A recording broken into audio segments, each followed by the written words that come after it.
नमस्कार। अंतर्राष्ट्रीय खबरों को लेकर हाजिर हूं मैं सृष्टि। पहले एक नजर आज की हेडलाइंस पर। पेट्रोल डीजल के दाम नहीं बढ़ेंगे, एलपीजी की कमी नहीं। ममता बोली, बीजेपी बंगाल राज्य को ही खत्म करना चाहते हैं। क्या अब 35 दिन में बुक होगा एलपीजी सिलेंडर? रामनवमी पर योगी सरकार का फैसला, 26 के साथ साथ 27 मार्च को भी रहेगा अवकाश। डोनाल्ड ट्रंप ने सऊदी प्रिंस को बताया योद्धा। ईरान बोला, अमेरिकी जंगी जहाज अब्राहम लिंकन पर मिसाइल दागी। क्या पाकिस्तान अमेरिका और ईरान का युद्ध रुकवा सकता है? नसों में नहीं जमेगा बुरा कोलेस्ट्रॉल, गोली से मिलेगी इंजेक्शन जैसी इलाज। 900 करोड़ के पार धुरंधर 2, इंजरी या बीसीसीआई का मास्टर प्लान। केंद्रीय सरकार ने बुधवार को पेट्रोल, डीजल और एलपीजी की आपूर्ति को लेकर आम जनता को भरोसा दिलाया है। पेट्रोलियम और प्राकृतिक गैस मंत्रालय के संयुक्त सचिव सुजाता शर्मा ने प्रेस ब्रीफिंग में कहा कि देश में कच्चे तेल का पर्याप्त भंडार उपलब्ध है और रिफाइनरी पूरी क्षमता से काम कर रही है। देश की वार्षिक रिफाइनिंग क्षमता लगभग 26 करोड़ टन है। उन्होंने साफ किया कि पेट्रोल और डीजल की कीमतों में कोई बढ़ोतरी नहीं हुई है, साथ ही किसी भी पेट्रोल पंप पर कमी नहीं है। शर्मा ने बताया कि पेट्रोलियम टर्मिनलों में भी पर्याप्त स्टॉक मौजूद है। उन्होंने अफवाहों पर विश्वास न करने और पैनिक न करने की अपील की है। पिछले 2 दिनों में कुछ इलाकों में पेट्रोल पंपों पर लंबी कतारें और पैनिक खरीदारी देखी गई थी, लेकिन सरकार ने स्थिति सामान्य बताई है। पश्चिम बंगाल की मुख्यमंत्री ममता बनर्जी ने मैनागुड़ी में एक रैली में कहा कि भाजपा बंगाल राज्य को ही खत्म करना चाहते हैं। बहुत सारी प्लानिंग हो चुकी है, आपको बिहार में मिला दिया जाएगा।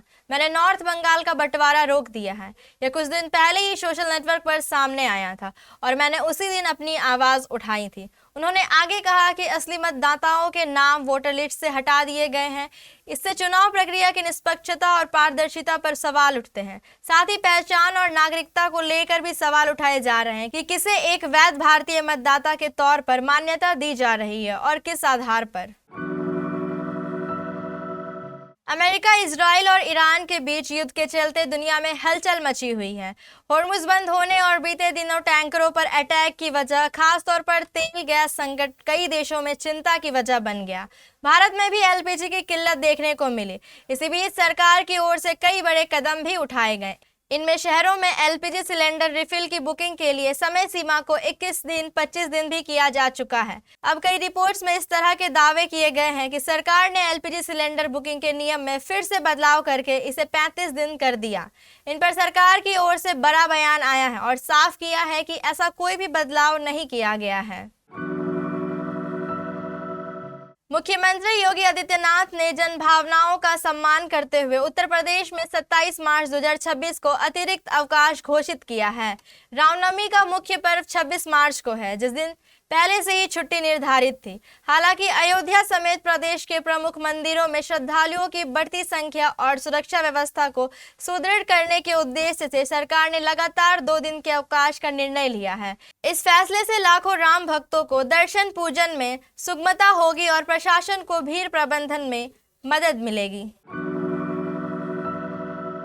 डोनाल्ड ट्रंप ने सऊदी अरब के क्राउन प्रिंस मोहम्मद बिन सलमान को योद्धा बताया है। ट्रंप ने सऊदी के क्राउन प्रिंस की उस वक्त तारीफ की है जब उन्होंने अमेरिका के लिए अपने एक और एयरबेस खोलने की इजाजत दे दी है।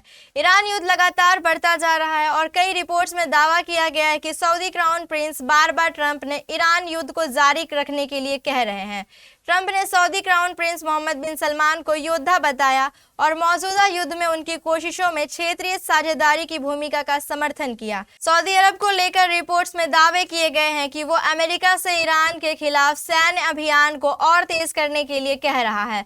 प्रिंस सलमान नियमित तौर पर डोनाल्ड ट्रंप से उनकी निजी मोबाइल पर बात करते हैं और ईरान युद्ध को जारी रखने के लिए कह रहे हैं।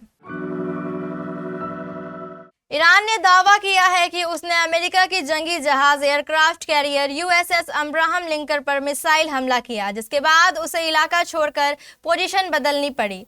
ईरानी सेना के मुताबिक नौसेना के कादिर क्रूज मिसाइलों से कैरियर को निशाना बनाया। इस हमले के बाद अमेरिकी बेड़े को अपनी स्थिति बदलनी पड़ी।